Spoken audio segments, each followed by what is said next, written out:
What is good, all you legends out there tuning in to the DSG, the Devine Sports Gospel, your number one spot for independent Padres media. It's Matt and Mike Devine. We're here. We're cooking. The vibes couldn't be higher. It's a beautiful day in California. But what's even better is that we are 36, a little bit more hours away. Actually, not 36. What is it? 48. We're about 60 hours away from Nick Pivetta getting the ball on opening day, baby. Thursday, opening day, Padres at home facing Tarek Skubal, the anti-American, and the Detroit Tigers. What is up, chat? Absolute legends. I know we were a little late, and the chat is letting us know about that. Shout out all the homies in the chat for keeping us on time. Mike Devine, how we living? Living fantastic, man. I'm getting a bit of an echo, so I'm curious on that one. But it sounded better now. Living great. Excited to talk ball. Opening day is right around the corner, man. I mean, we've been doing these every Monday of the offseason pretty much. And it's here. It almost doesn't feel like it is here. And I'm not sure why that is. But, man, once Thursday comes and the boys, Nick Pivetta takes the bump to start out the season, and we face that, I'll be honest, opening day versus Tarek Skubal, probably not the easiest of matchups for the boys, right? So we're focusing on Friday, Saturday, Sunday. We're just calling Thursday a wash. It's like watching a 16 seed upset the 1 in March Madness. So we're just going to, hope for an FDU type scenario where, maybe a guy like Freddie Fermin lucks into a nuke. But yeah, man, I'm feeling good. I couldn't agree more. I mean, I honestly think Chris Sale last year was very similar, right? Opening day, coming off of Cy Young. We got the win. Really excited, really happy for Nick Pivetta. Before we get into kind of our thoughts, this is going to be a little bit of a longer episode. We're going into a season preview, get the vibes high for the season. I got Fernando Tatis Jr. is right here. I got a replica of Petco Park. Dude, yeah. So we got the merch going. But I want to shout out the chat, man. If you're in the YouTube channel chat right now, we appreciate you. You guys are absolute dogs, absolute legends. The bar is flowing through this YouTube chat right now. Devine Sports 98, my guy Dave Leland. Shout out Poway, California, with the $2 donation. The goats are live. David, you're the goat, brother. I'll see you at Wings and Things very soon. Let us know where you are watching from, because we love to hear it. And me and Mike are up in San Francisco right now. We will be at Petco Park soon enough. And we're actually going to Giants opening night. So the first baseball game of the 2026 season. It's a business trip. We're going to scout the Giants. We are going to scout the Giants and the possible Usos are going to be there. Ooh, so. When did the Pods play the Giants, Matt? First Pods Giants game is a good question, brother. Oh, we play them. We play them the first week. We play them right after the Tigers. I know, we play them right after. I know. So we're doing some scouting tomorrow or on Wednesday. We're going to be out there. We're going to be watching, and we're going to relay that information over to the Susanator. All right, we're going to do a couple Sousa sessions. We're going to tell Ruben what we're seeing out of the offense on that side, and Tony Vitello. We're going to see him, look like a little baby boy over there in the orange on the sidelines for the Giants. So. Very excited. I mean, baseball's right around the corner. I'm throwing Fever Pitch on the telly tonight. Watching that tonight too. If you don't know, if you're new to the DSG, one of our traditions is watching with we used to watch it, growing up, but starting from when we both got, girlfriends, which are now fiancés, we watched Fever Pitch before the season. The 1 year I didn't do it, 2023, and that year was absolutely awful. So. You could blame it on Juan Soto. You could blame it on Sleepy Bob. You could blame it on Tatis. But if there's one person to blame it on, or two, it's the DSG. We are the reason why 2023 was an absolute abomination of a year. We're never going to have that happen again. So that is why the gospel is here. We're watching Fever Pitch tonight. Pods Collective tomorrow. Wednesday night, we're at the game. Thursday night, we're beating Tarek Skubal's ass, baby. The anti-American Tarek Skubal is going to be throwing those fucking Olive Garden meatballs to my boy. Hey, objectively speaking, the Tigers got a good staff. We can preview that, and then we'll preview the season. Tigers got a good staff. Going Scuball, Valdez, Jack Flaherty to start off your season, it's not the most fun. That being said, if there's one thing I'm not worried about right now, I think we have a pretty deep lineup, dude. I'm very happy with the lineup. I'm extremely happy with the bullpen. And the starting pitching sucks. So that is how I look at this season. We're going to touch a little bit on it later. Mike, objectively, first series of the year against the Tigers, how many games do we win? Do we win or do we sweep? Do we get swept? What are you thinking? Chat, let me know as well. We also got a $10 donation from one of our favorite homies, the Beef. Let's go opening week. Trustin Nikki with the Glicky. I like that. Still some questions in the rotation, but Griff Canning, which will, similar with Mason Miller, is going to be a guest on the DSG during the season. So shout out to Griff and Mason. Randy V is going to have a big year. Couldn't agree more. Offense is bopping. Small ball is gone. The Beef fire me. Appreciate the donation as well. I think, listen, I'm a homer, obviously. I don't think we're going series sweep to start out the year. I think we lose opening day. I don't remember the last opening day that the Padres have lost, to be completely honest. And maybe I'm forgetting.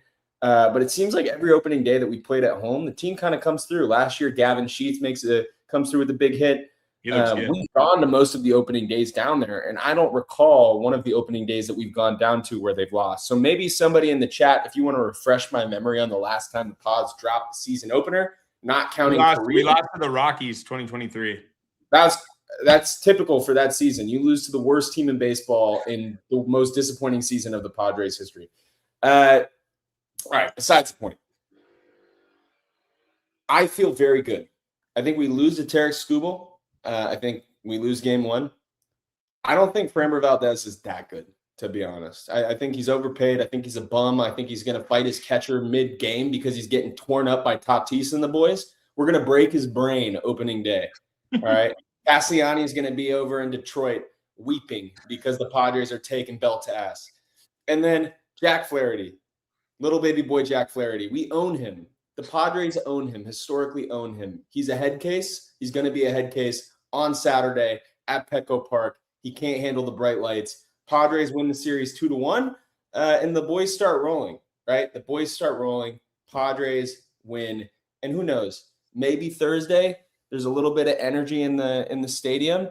Big hit from one of the Pods. Xander Bogaerts with a 111-mile hit off the bat today, a double. Feed me more of that. And maybe we take a series sweep to start out the year.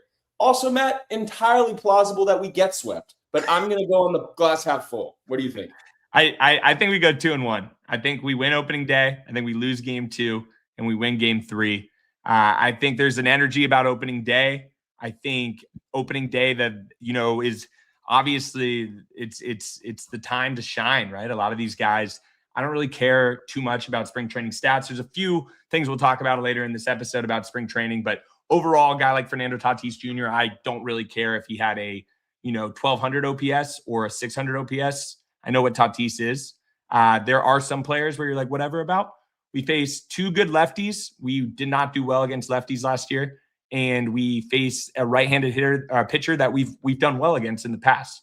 So I think we could get 2 wins. I think we should get 2 wins. I think anything less than that is a disappointment, especially when we're facing 2 potential playoff teams. I would put the Tigers as a quote-unquote World Series contender, given how weak the AL is, to be completely honest. And then the Giants are one of the teams that, it's going to be probably either us or them in the playoffs this year. Dodgers will win the West, and the Padres and Giants will probably be pretty close to each other. So all of those games count. So we really need to start off hot.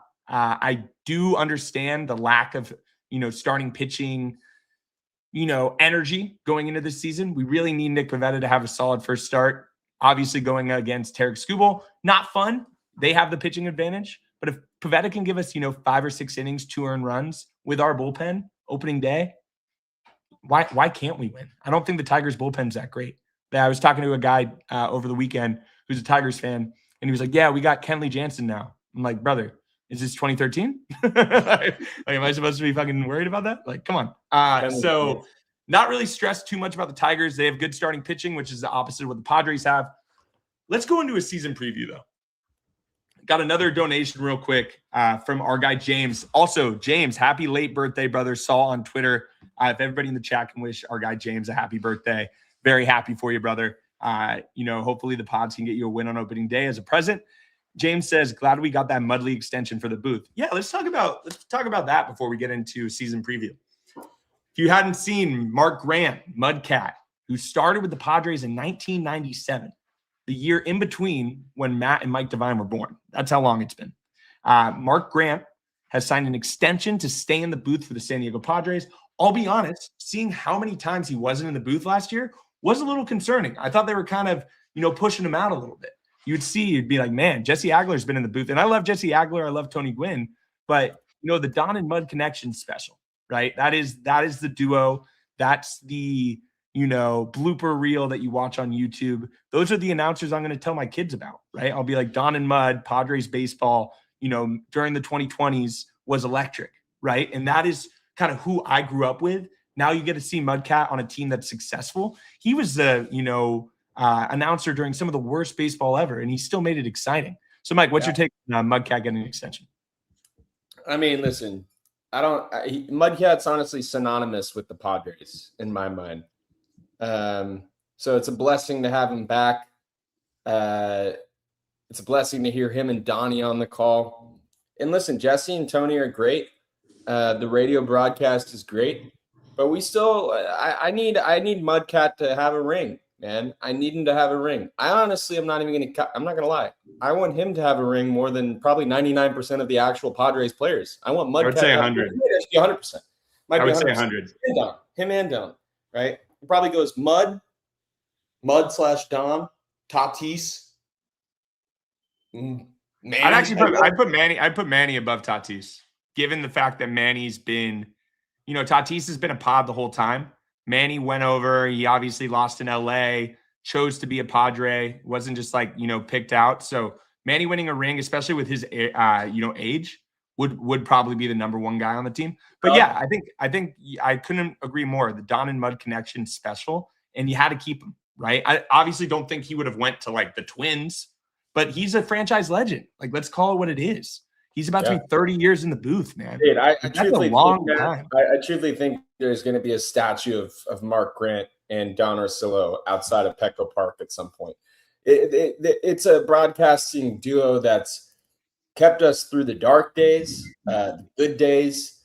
I think they're probably, in my opinion, one of the most well-liked, if not the most well-liked broadcast duo in baseball. People like Cup and Kite, but those guys are a little washed at this point, obviously on the older end, retiring. Yeah.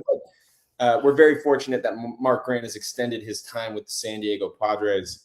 From a season preview, I'm very excited to dive into it. Yeah, and that's funny. Someone, my guy Mime in the chat says, future Mrs. Devine in the background, the queen. I'm glad she doesn't like being on camera too much, but it's good to see she's real. So Mike's fiance is real as well. No AI there. But no, she's doing great. Yeah, let's do a little season preview, guys.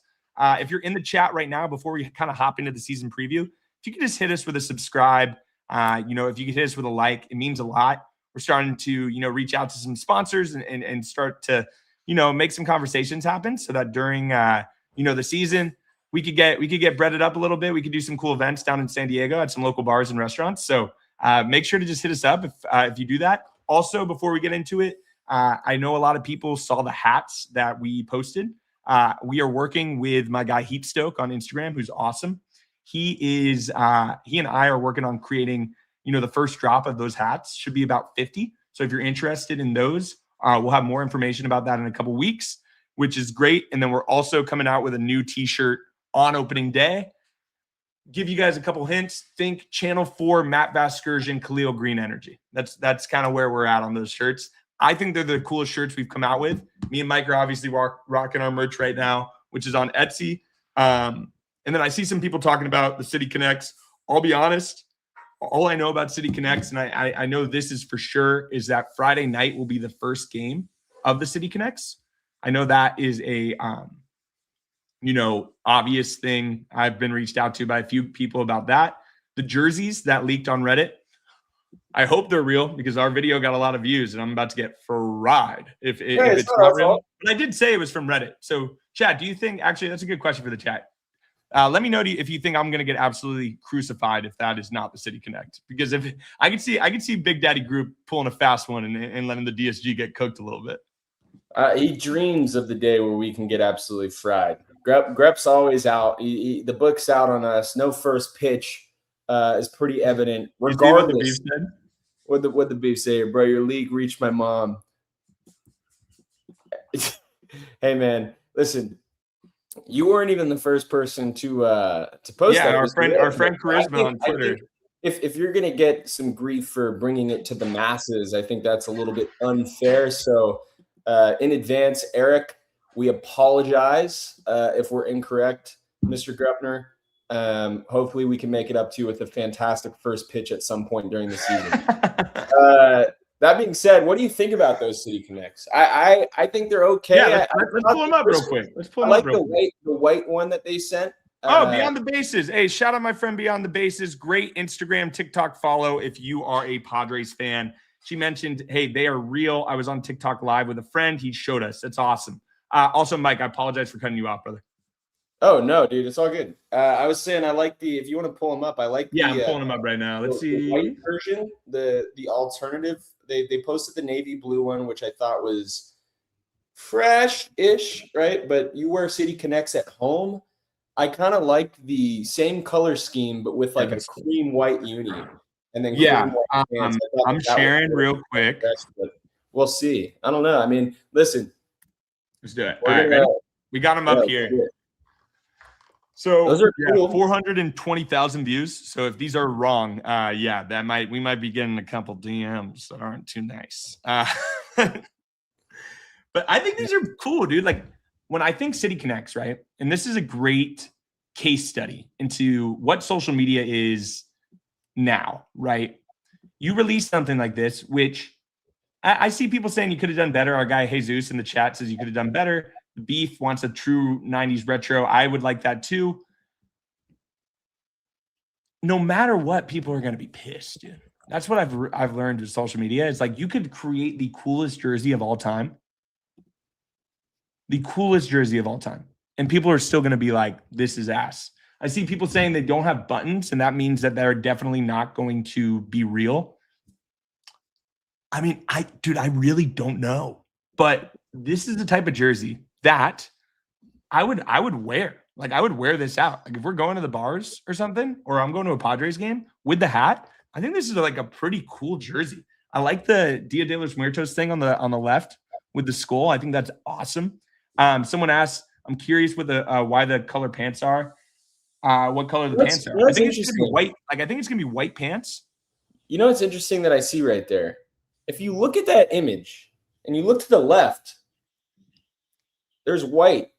I'm curious if that's the white jersey that they also were showing, and they're doing a little test run. I would personally, if you want to find that other version, the white kind of cream. That one's for sure AI. That one's for sure. Yeah, fake. The AI, the white one is for sure AI. But this one, I'm not joking. I actually think might be legit. I think it's legit. AI is crazy now, man. Like I have no idea until I feel until I have the jersey on.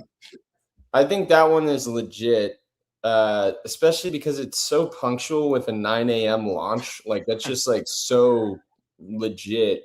I mean, what day is April 6th? Is that the first Friday game of the season? April 6th. No, April 10th would be the first game of the season. April 6th, I think, is a Monday or a Tuesday. Okay. So I think what they do is they announce it on Monday. They do like some big thing on Thursday, which is the first game. And then the first game is like a big one, like similar to kind of what they did with the first City Connects. Also, perfect example of fan reaction, right? And how the public can easily be changed. Everyone hated those first City Connects. They're like, what is this? This is Miami Vice. Like, what is this BS jersey we're wearing? And now everyone's like, dude, those were unique. Those were so cool. So it's like, it's funny how things change, right? I think this is like a cool jersey. Like, I just honestly think it's cool. The only thing that kind of makes me think it might not be a City Connect jersey is the side, because the Padres are playing the Arizona Diamondbacks in Mexico City. You see the side right here, and it has the Dia de los Muertos, like kind of like the Coco, the movie like logo or emblem. I don't know exactly what it's called. Could this be the Mexico City jersey that they wear, and they have a completely different one? That's the only thing that makes me think this might not be the City Connect jersey. Chat, what do you guys think? Would be very interested to hear. Well, when's the Mexico City game? I think the Mexico City game's end of April. I think it's around like the 25th, 26th, because one of the DSG wifey's birthday is April 26th. So I remember that. Ah, nice. Very nice. Listen, I like them. We'll see what happens. But regardless, as long as they win in those unis, I'm happy. And I think we should dive into a little bit of a let's do preview, man. A little preview on the actual team as opposed to our broadcasting crew and uniforms. Interesting. Wait out real quick. Before we get into that, someone's saying, are these they're not real AI on these jerseys? It's so confusing, man. Hopefully they're real so I don't get fried. But if they're not, it's not your fault. Yeah, hey, I was like, hey, don't listen to Reddit. We never said we're the source of truth. We're the voice of the internet. Essentially, we're the voice of the people, baby. And sometimes the people are wrong. But we'll someone says unis are dog shit. It's hilarious. I love a good dog shit line, bro. That always plays. Okay, awesome. Well, guys, if you're in the chat, appreciate you guys. We got how many people on the YouTube right now? 141 live, 624 Monday. Mike Devine, how are you actually feeling about this Padres team 3 days before the season starts? No fluff.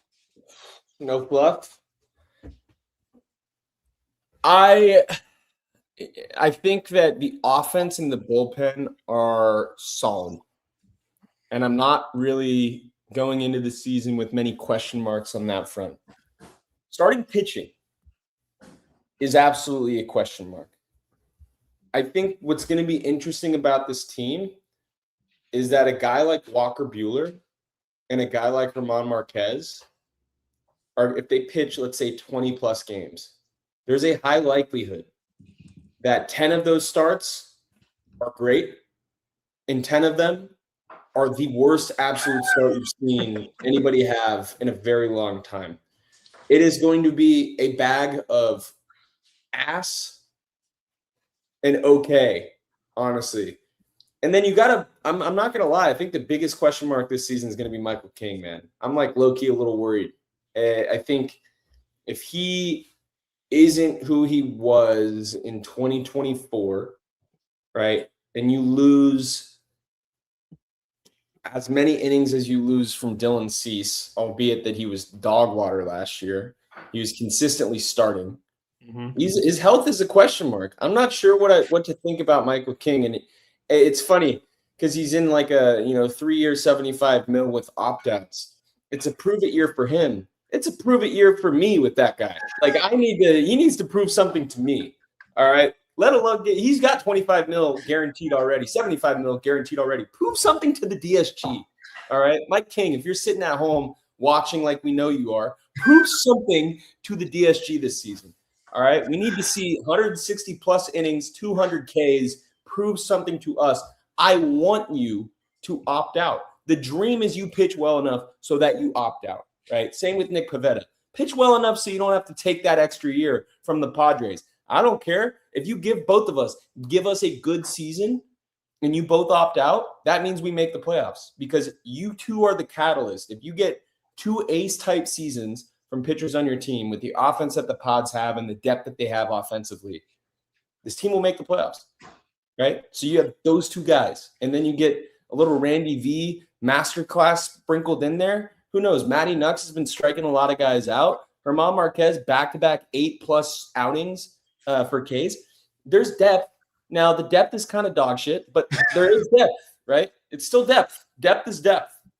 if one guy's ass, the next guy can possibly be ass, but you at least got to put him in there. The depth is kind of dog shit. It is. The depth is. I know. Just how you said it was so it's good. Deep. Comedic timing. The comedic timing of Mike Devine this episode's been pretty legit. Mike, I completely agree. Mike King is an X factor, right? We look at Mike King from 2024, and Soto trade, reliever, started a couple games for the Yankees, comes to San Diego, was awesome. He was awesome. That game against the Braves in the NL wildcard series, struck out like 13 or whatever he did. We were there. Electric. He is a really good pitcher when healthy. Is he healthy?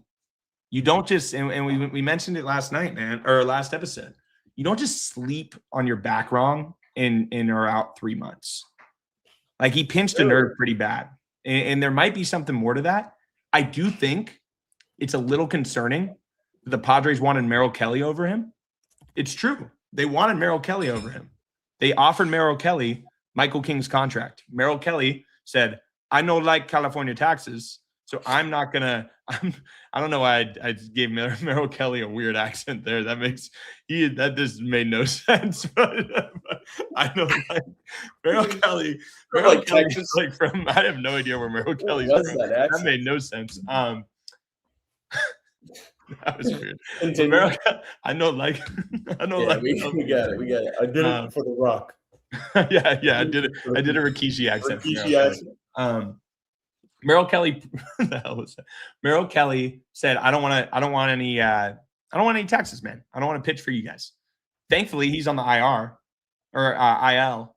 Michael King this spring has been absolutely awful.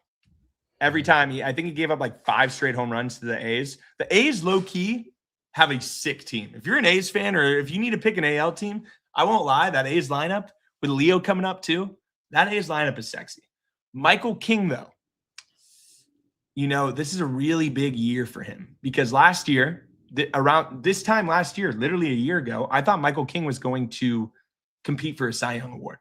That's where I thought he was going to be. And I thought him and Cease were going to both be top 10 pitchers in the NL and both opt out. And Michael King was going to go back to the Yankees on like a 7-year, on a Dylan Cease type contract. And he just didn't have a good year whatsoever. The health has always been an issue for Michael King. We gave him a lot of money guaranteed. There's one thing the Padres have done a really, really bad job at over the last 10 years is paying pitchers who are injury prone in their 30s for past performance. I'm hoping Michael King isn't the same as that. There's real concern. Joe Musgrove, supposedly Kevin Acee on our guy John and Jim's show, said that Joe won't be ready to pitch or won't start pitching again for 3 weeks. You're like, buddy, Yu Darvish is just like not like I have no idea what the Yu Darvish situation is. We really need Michael King to shove. And we know he can. It's not like we're picking out some guy that we have no idea can pitch well. Like, we've all seen it with our eyes. Michael King, when healthy, is a good pitcher. Did this next injury really kind of screw him up? And also maybe in spring training is spring training for a reason, right? If you ask any MLB player, all the hitters are like, dude, get me out of spring training. And all the pitchers are like, man, I just am literally just trying to feel it. Like, they don't care about the stats. That being said, we really, really need Michael King to have a good season. If Michael King has a shit season, this team's not making the playoffs. It's as simple as that. I mean, it's as simple as that because we don't have – that means we're going to have to rely on Nick Pivetta to have a similar season to last year, which, guys, I'll be honest, Nick Pivetta outperformed a little bit of his metrics last year. I love Nick Pivetta. I think Nick Pivetta could be a 3.5 guy and throw the same amount of innings. He might not be a 2.7 guy.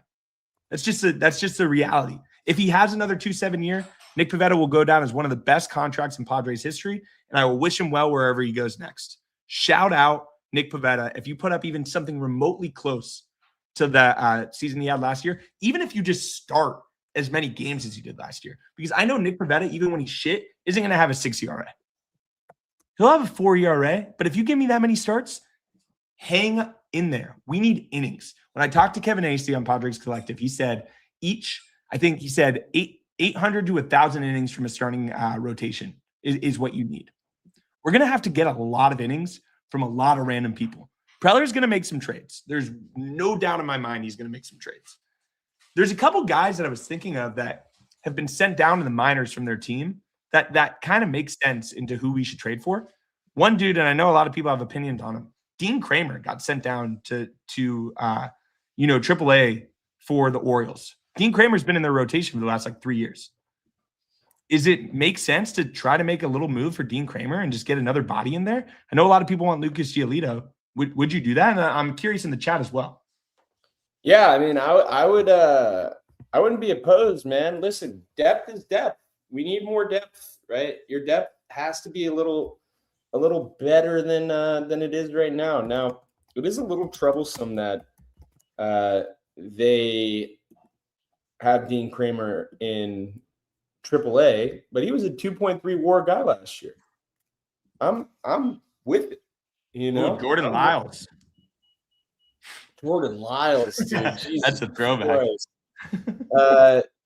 He's an innings eater, and he had a 2.3 WAR. I would be down. Listen, Joe Ryan, Ethan Salas finally turned it around, and the only way you're getting Joe Ryan is if you trade Ethan Salas. And I'll be honest, I'm not feeling it. I feel like Roman Reigns saying that. I'm not feeling it. Right?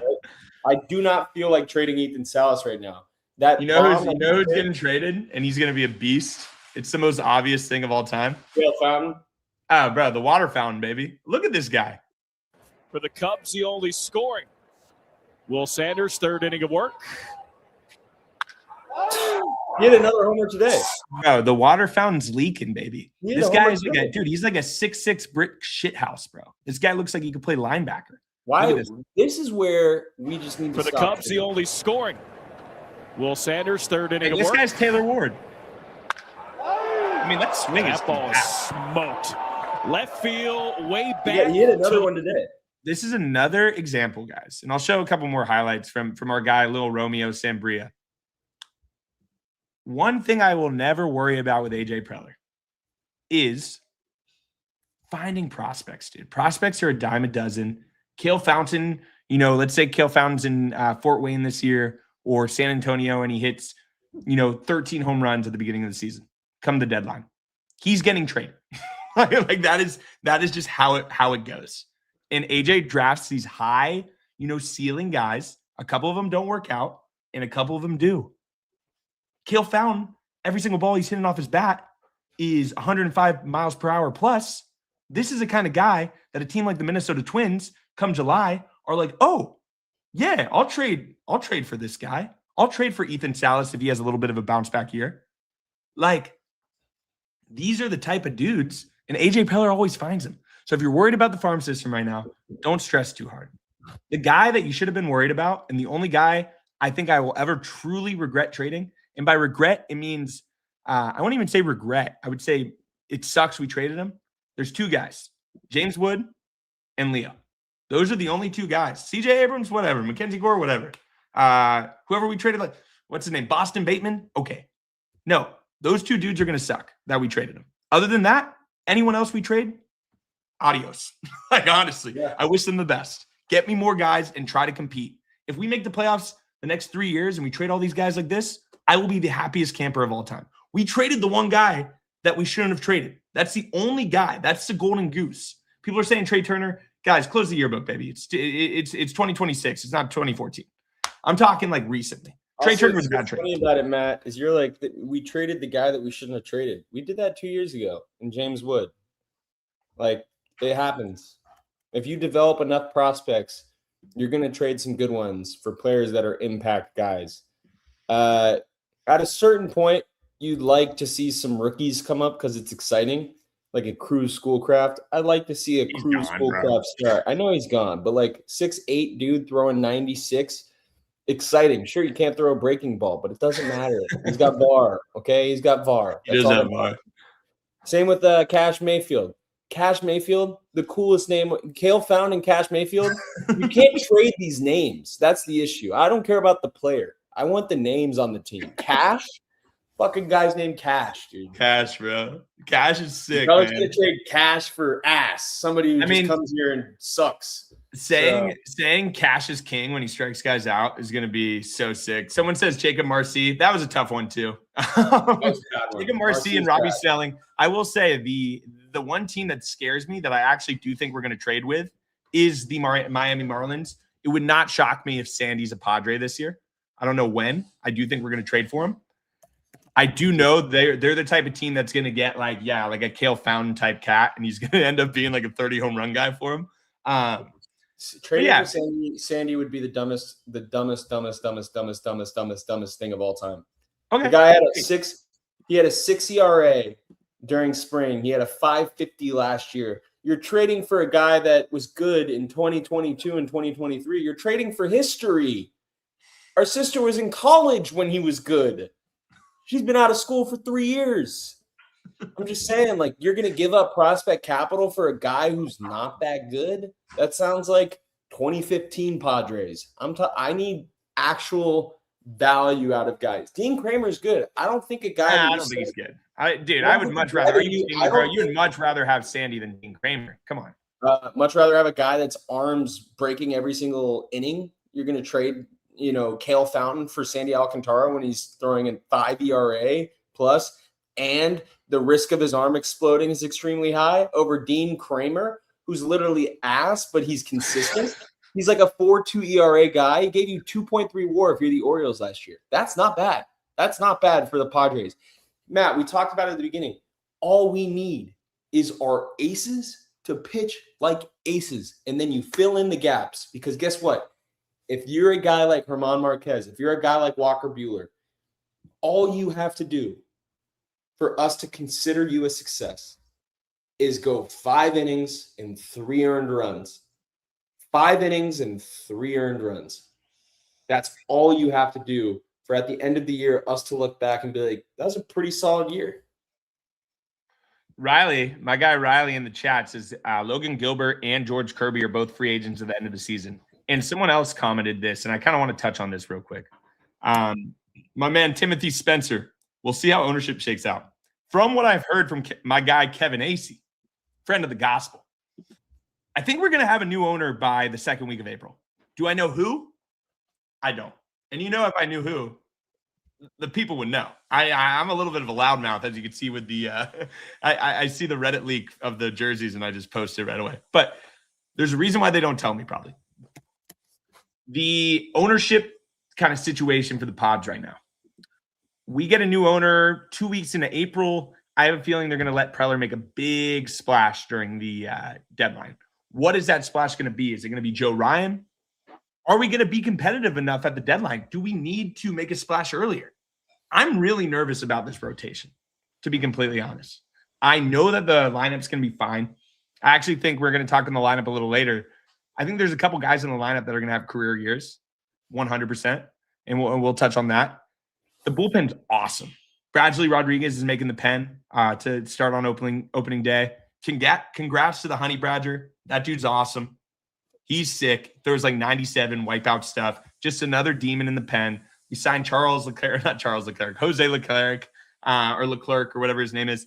The bullpen is going to be more than fine. With Garrett Hawkins in the minors, we just got arms on arms in the pen. Jason Adams coming back. The starting rotation is a huge concern. Walker Buehler yesterday. I know it's spring training. That dude was giving up absolute dick shots, dude. Every time I was on the Real app, it said in-play runs. I think Gabby Moreno deserves to be stepdad of Walker's kid, how bad he was just absolutely owning that fucking guy, dude. I think he hit 2 bombs at like 430 feet, like just nuking off this dude. Like you mentioned before, Mike, and it actually does make me feel a little better. Walker's going to have some blow-up starts. He's going to have some starts where he just doesn't have it, and Kyle Hart's going to go 3 innings, and we're going to be down by 7. And that's the type of start where, go talk to your family, right? Go have dinner with your girlfriend, right? That's the one where you turn off on the TV. That being said, if you can just give us a couple starts, man, just give me a few starts. Biggest concern outside of Michael King in the rotation, and then give me who you think is going to be the San Diego Padres MVP of the starting pitching staff. Then we'll go into bullpen. Ooh, repeat that first question for me about outside of the rotation. Outside of the rotation. Outside of Michael King in the starting rotation, who's the MVP? Outside of Michael King, who's the MVP? Dude, I'm gonna go with Randall. I am so high on Randy Vasquez this year. I don't know if it's just that he's got a great nickname with Strandy V, if it's the fact that here's why I like Randy, Matt. And here's why I think he's gonna be the MVP of the Padres pitching staff from a starter standpoint. What I like about Randy Vasquez is he wants to improve. You see videos. We saw videos 2 days after the Pods got eliminated of him putting work in to get better. That guy wants to succeed. I love people that have the passion and the desire to succeed, and it's paid off. This guy was working all off season, and he's ticked up about 1 mile per hour, 1.5 miles on his stuff. That's not because he's just lucky. He's putting in the work, right? And I think that listen, Randy Vasquez, the legend killer, I am very excited. I know everybody says, oh, his metrics were so bad, he outperformed them. There's something to be said about a guy who outperforms his metrics, man. It's called an aura farm, all right? He's up there, and the people are afraid to score runs because they see Randy on the mound. He's got too much aura, all right? And he's going to continue that stretch this year. Randy V is going to be my MVP of the starting rotation, Michael King included. Michael King, fix the wing, my boy. Once you fix the wing, you might be the MVP. But before you do so, Randy V is going to be my MVP. What do you think? I love it, man. Randy V, what a success story. And I loved your point, Mike, about Randy V improving. I think the reason why our fan base loves Randy V so much is for the first time in recent memory, we've had a guy kind of come out of nowhere that's actually getting better every year. Yeah. When was the last time we've had a guy consistently every year get better? We watched this guy when he first started. We're like, man, this guy kind of sucks. To, get a little better at the end of the year in 2024. Last year had this like crazy weird season where he just like, I genuinely started, we called him Strandy V. He did probably, his FIP was probably like 500, but he had a 380 ERA. And dude, just what an awesome season. It was just fun to watch. He's a likable guy. He's a likable guy to root for. His Instagram is absolutely hilarious. His selfies are probably the best on the team. Dude is like pure Dominican. He plays Cobb. He is a dude, though, that you could tell wants it. He wants that second contract. He wants to be a guy. He wants to start games in the bigs. The fact that Randy V is one of the dudes that I would say I'm most excited to see on the bump out of all 5 of our guys, I would say might be Pivetta, maybe Randy V too. Like Randy V bump days are fun, man. Not because he's going to go and strike out 15, but he makes shit happen, dude. I love Randy V. I'm hoping he's going to have a great season, but he's not my MVP. Okay. My MVP is a guy that's not even starting for the Padres in the beginning of the season. Oh, it's going to be GC.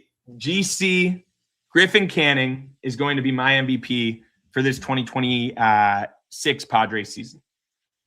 I like Griffin Canning for the Mets last year was cooking. Friend of the gospel. We've played in fantasy football leagues with him. If you know anything about the DSG, if we even barely know someone, we are going to glaze them 100%. We are the OG fans. We ride for our dogs. Griffin Canning, we broke the news that he was signing with the Pods. This dude's an all-time good guy. Best friends with our boy Sean Bouchard from UCLA. They were roommates. When I found out Griff was on the Pods, I was saying, hell yeah. What a awesome dude to have on the team.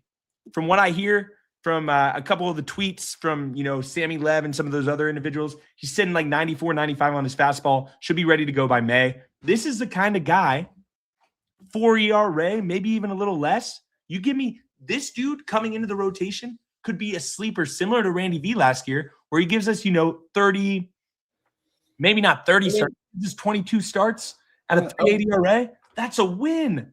I'm with you. And it's almost like you're making a trade early in the season, right? Because you're getting a guy that's an impact starter back off the IL in May. That's a reinforcement that you see at the trade deadline, and you get him a little bit earlier. Hopefully he comes back feeling good. I'm a Canning guy. There's a terrible fluke injury that happened to him last year. So he's obviously, playing for a contract. So really Griffin Canning. Yo, Devine Sports Gospel update. Griffin Canning to the Padres. Not sure the details of the deal. All I know is Griffin Canning is the absolute man. Man, mix in a water, buddy. Jesus. Yeah, Jesus Christ. He's going to be a fucking demon. Very Pavetta-esque signing. Also, it's so Everything's always Pavetta-esque. It's also so fun. Yo, this is low-key. He could be like the David Peralta of our squad this year. I think a lot of the streets don't know this guy's going to be a fucking demon. Shout out Griff. Shout out Pods. Go Pods. Yeah. Okay. That is crazy. But no, as you can tell, we did break the news. I think Griffin is going to be. Dude, I think Griffin's going to be a huge part of this rotation, man. Especially with the fact that Joe doesn't look like he's going to be pitching for a little bit. I could see Joe coming back June, July. I don't expect much from Joe Musgrove this year, which sucks. Strictly, it's not his fault, but he's hurt. It sucks. So if your guy's hurt, you need people to step up. Griff Canning's a perfect example of a guy who, can step up. We've seen him pitch in the bigs. He was cooking for the Mets. Also, we saw with German Marquez today. 60% knuckle curves. Struck out 8. Is there anyone better to have as a pitching coach for a guy like Griff Canning? There's a reason why these guys sign with the Padres. It's not like we're having, what's his name? Nick Margavicius starting. These are real MLB pitchers, man. Is Walker Buehler fried? We'll find out soon. Maybe Walker Buehler come June is the third co-host on the DSG and he's not pitching anymore. Who knows? But these are guys who were taking bets on guys who have performed in the bigs before. I don't hate our rotation, but the amount of question marks makes it easily the biggest concern. We said the sad stuff. Let's go into the fun stuff. Bullpen. Man. If you could hear, look how excited Tatis is right now, man. He's going crazy. He heard the word bullpen. He heard the word bullpen, and he's like, man, we're gonna be cooking this year. The San Diego Padres bullpen is awesome, dude. I see a lot of people in the chat saying Roki Sasaki just have the worst start of all time. I'm over that guy. He's a bum. We thank God we didn't sign him. But he is not what we need to worry about right now. That being said, the San Diego Padres bullpen rocks. They rock. Just guys on guys on guys. Pause. Just a stacked bullpen, bro. You got Mason Miller, the Grim Reaper.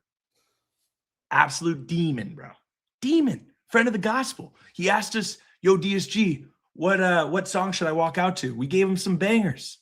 Hopefully he chooses one of them. If he does choose one of them, instantly puts the gospel at a level we've never been at before. 100%. But Mason Miller, when he gives up a run, it's like shocking. You're like, whoa, he gave up a hit, let alone a run.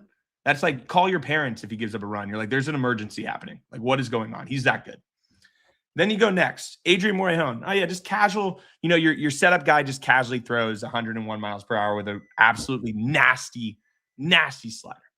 I think, hot take on Adrian Morejon, the first move the new ownership does is extend Adrian Morejon. I think that is going to be the first move new ownership does to get in the good graces. Easy move. You extend Adrian Morejon 5 years. Give him the Tanner Scott deal. Adrian Morejon is a pod for the next 3 to 4 years, 5 years.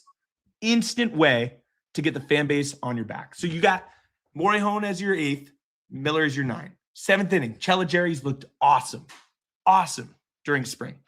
Chella Jerry, his kryptonite's the Los Angeles Dodgers.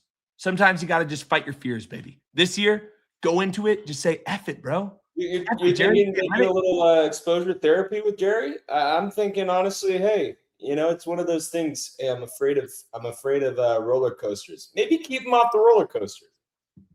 Pods play the Dodgers. Hey, Jerry, stay in the clubhouse, baby. We don't need you tonight. We have enough guys. Just keep the boogeyman off his back. All right? There's something about it. Listen, imagine all of your boys growing up rooted for a team, and you're on the rival of the team. You're about to get fried by your buddies if you give up a bunch of runs. That is a head game. All right? He's not going to beat that. He's not going to beat the group chat. You can't beat the group chat when you're the butt of the joke. And if you either dominate, no one's going to give you congrats. If you suck, They're all going to throw a couple ha-has in the group chat. All nah, right? they would never fire him like that, bro. I understand. Listen, I mean, Jerry's a demon. Like, I don't think they would either, but Jerry's a demon. I think Jerry's, in my opinion, I mean, he had a great spring.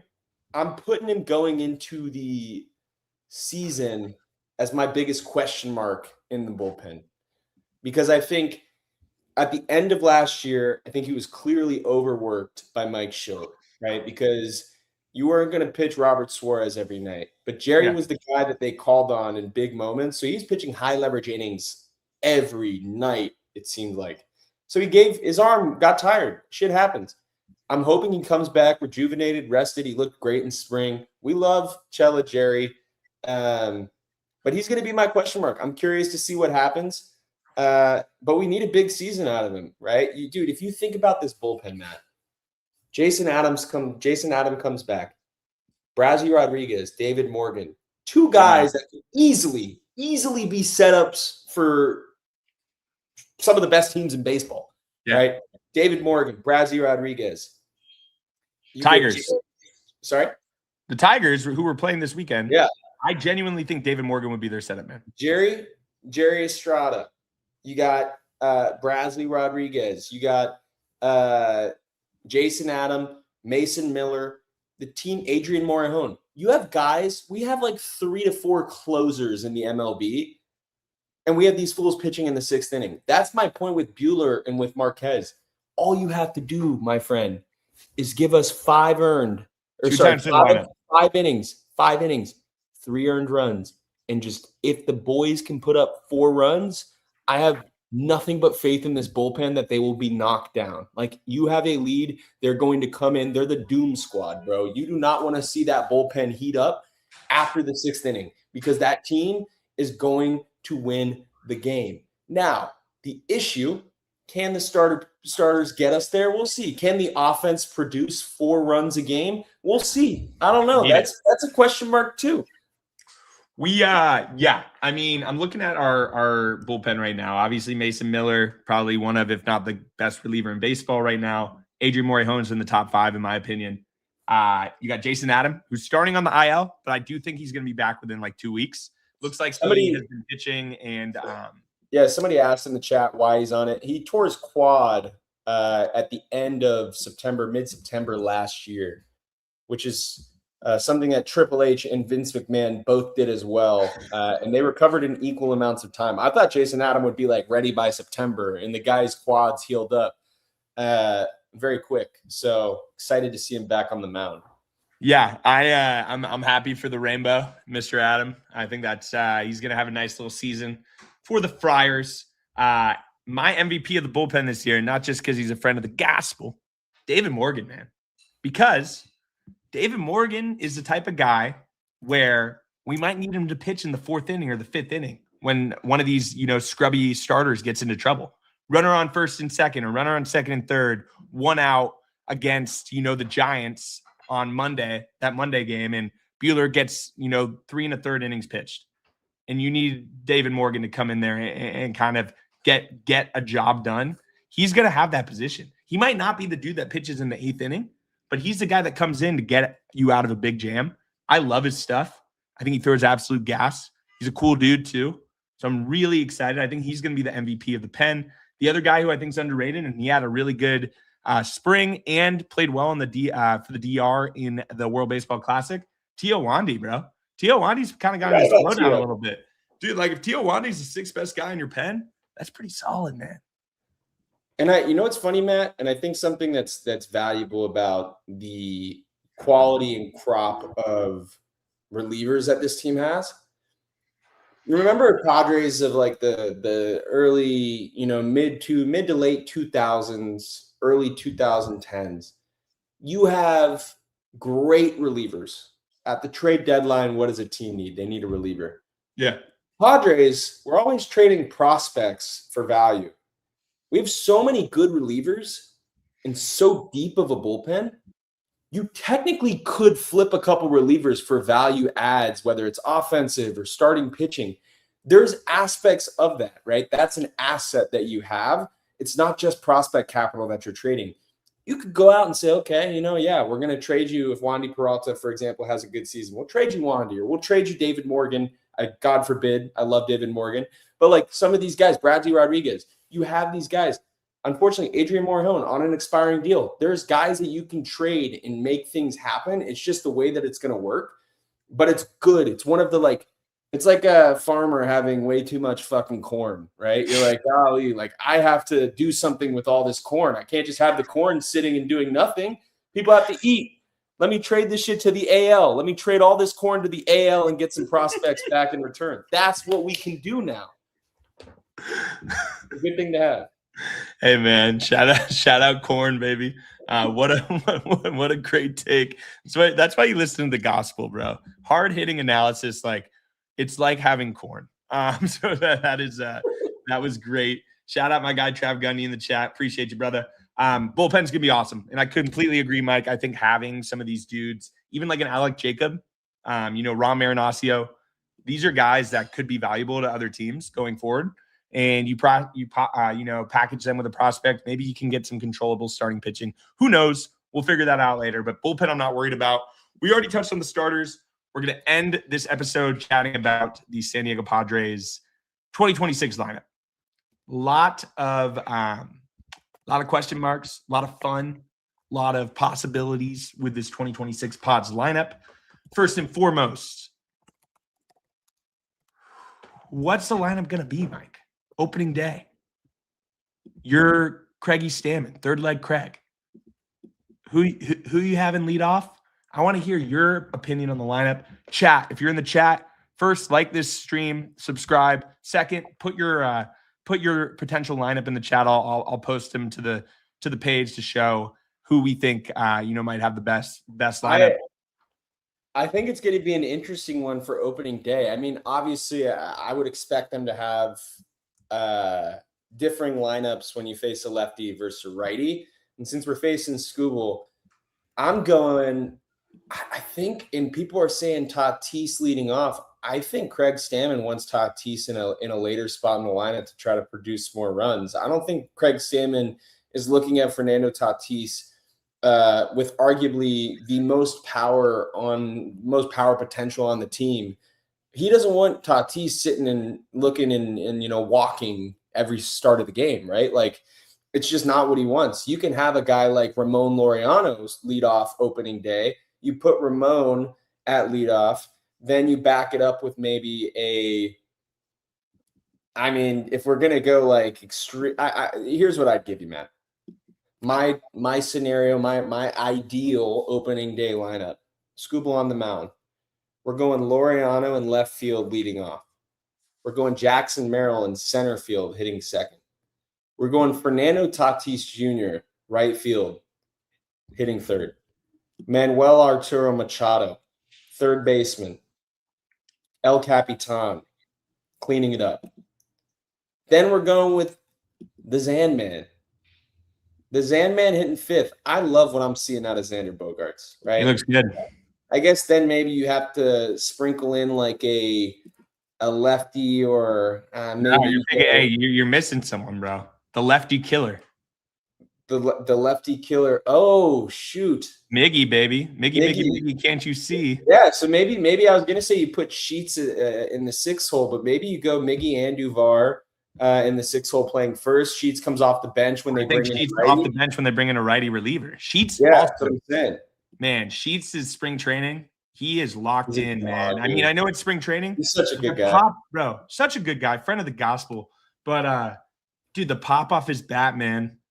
Let's just say there's going to be a lot of milk purchases in the Devine household this year because how about we say this? If Gavin Sheets hits 25 plus home runs, me and Mike will do a we'll do a milk mile. Yeah, milk mile. I'm down. We'll do a milk mile. 25 plus homers. I'm in. 25 plus homers for Gavin Sheets this year. We'll do a milk mile and record it. So we're going. All right, we're going. Andujar hitting sixth, seventh. I'm going to go with.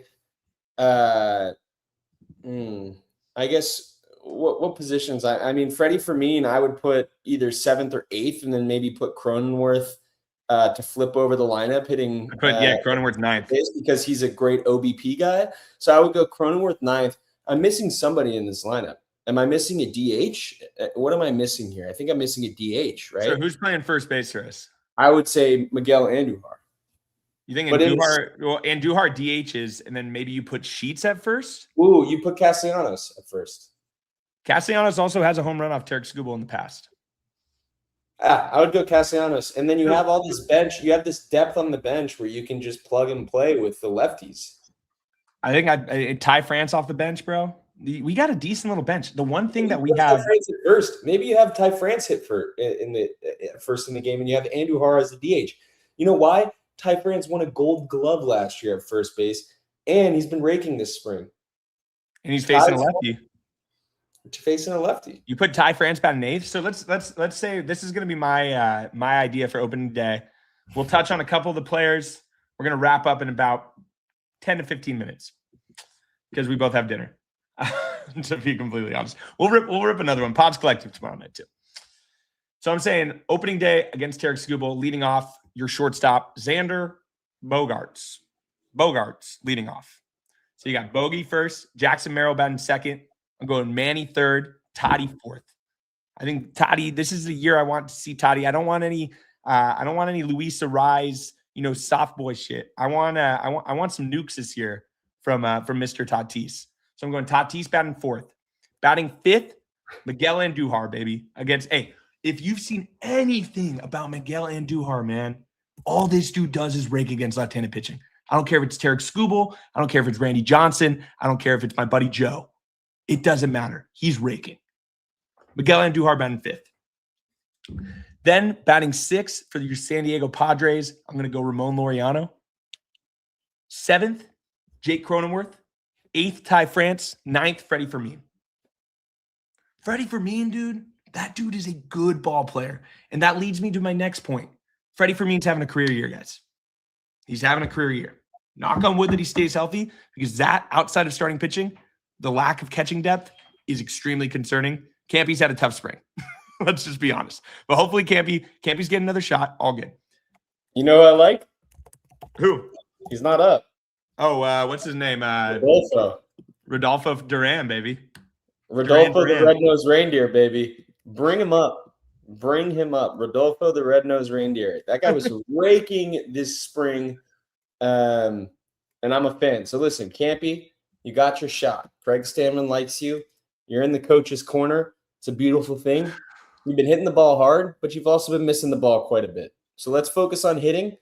I love Campy, dude. Listen, he's a homegrown pod. There's nothing I want more than Luis Campusano to be successful, but he's going to be getting limited ABs because Freddie Fermin's that guy. What a spring by Freddie Fermin, man. That guy was breaking all spring.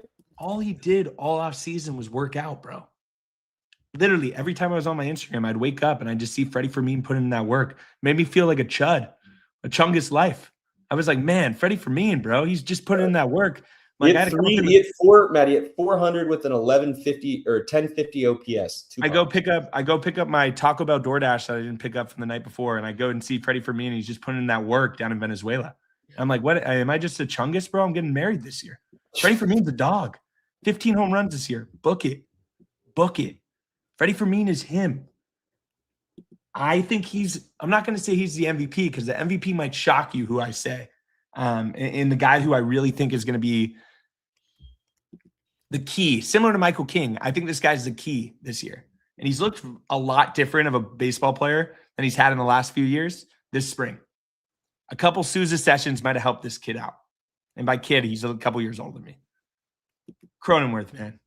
Jake Cronenworth is a player that I think our fan base has an interesting relationship with Jake Cronenworth. When you really strip down what Jake Cronenworth has been for the San Diego Padres, he's been electric. He has been nothing but a great baseball player. Did we possibly pay him a little too early and give him a little bit too big of a contract? Probably. That being said, looking at how baseball contracts are now, if Jake Cronenworth can slug a little bit more this season and keep the same OBP he had last year with the defense that he has at multiple positions, that's a good contract. Jake Cronenworth shortening it up a little bit. He's looked great in the spring. Have him when we're facing a right-handed hitter. Have him lead off. Have him bat seventh when he's facing a lefty. Jake's a huge piece of this team, man. He's been, when we look back on the 2020 pods, we're going to think Manny, we're going to think Toddy.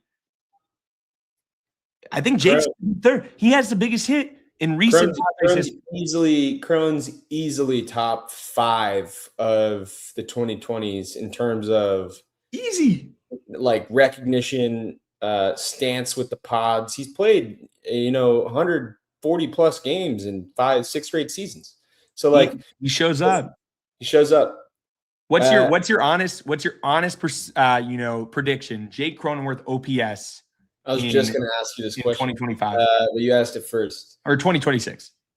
I think he steadily increases it from last year. I'm going with like a healthy 770 OPS for Jake Cronenworth.